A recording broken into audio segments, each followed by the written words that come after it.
এই যে ব্যাটারিগুলো রয়েছে, এই ব্যাটারিগুলো নর্মালি ইউজ হয় আপনার অনেক জায়গায় ইউজ হয়। প্রথমত বেশিরভাগ দেখবেন যারা মসকিউটো ব্যাট রয়েছে, সেই মসকিউটো ব্যাটে এই ব্যাটারিগুলো বেশি ইউজ হয়। কিন্তু আজকে আমরা দেখব যে এই ব্যাটারি আর কিছু কিছু ইউজ হতে পারে। অনেক জায়গায় ইউজ হয় ব্যাটারি, নর্মালি সব জায়গায় ব্যবহার করা যায় জায়গা সেট হিসেবে। আজকে আমাদের কাছে এসেছে একটা টর্চ। আগেও বলেছি আমরা মোটামুটি সব ধরনের কাজ করি, যে ধরনের কাজের চেষ্টা করি সেটা করে দেওয়ার, এতে কাস্টমারের কিছু উপকার হয় এবং আমাদের দু পয়সা আসে।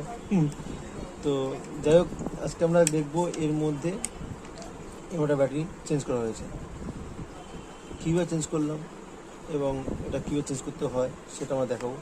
দেখুন বাড়িতে অনেকেরই এরকম একটা টর্চ থাকতে পারে এবং প্রত্যেকটা টর্চের আলাদা আলাদা ব্যাটারি আছে। যেমনি মনে করুন এই যে টর্চটা এসেছে একই কাস্টমারের, ওনারও এই ব্যাটারি, কিন্তু এইটা আপনার মোটামুটি রেডি হয়ে গেছে,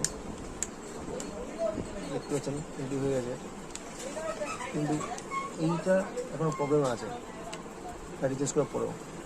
তো আপনারা দেখো এই ব্যাটারি কীভাবে পাল্টানো যায়। প্রথমে দেখে নেবো আমরা স্ক্রু থাকে,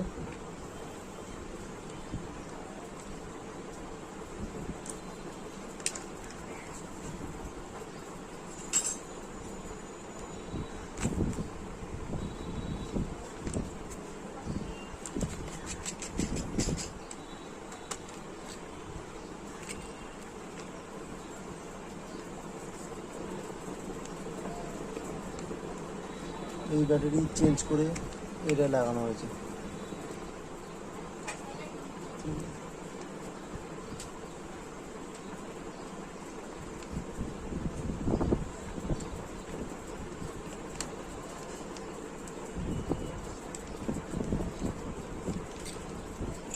তাতালের মাধ্যমে আমরা এই যে ব্যাটারি রয়েছে আপনার, ব্যাটারি সব ব্যাটারিতে দেখবেন মাইনাস অ্যান্ড প্লাস রয়েছে, ঠিক আছে? এই ব্যাটারি মাইনাস প্লাস সবসময় দেখেই লাগাতে হবে। এই দেখতে যে রেড সবসময় সব জানা, plus black, ground plus minus দেখে আমরা লাগাবো। অবশ্যই এটা লাগানোর সত্ত্বেও কাজ করছে না, সুইচ, কারণ এটা আরও কিছু বললে রয়েছে, ল্যাম্প খারাপ আছে বা কিছু, সুইচ যে ডায়েট রয়েছে সব স্টেপ বাই স্টেপ চেক করতে হবে। তো নর্মালি এইসব টর্চের মধ্যে এরকম ব্যাটারি থাকে।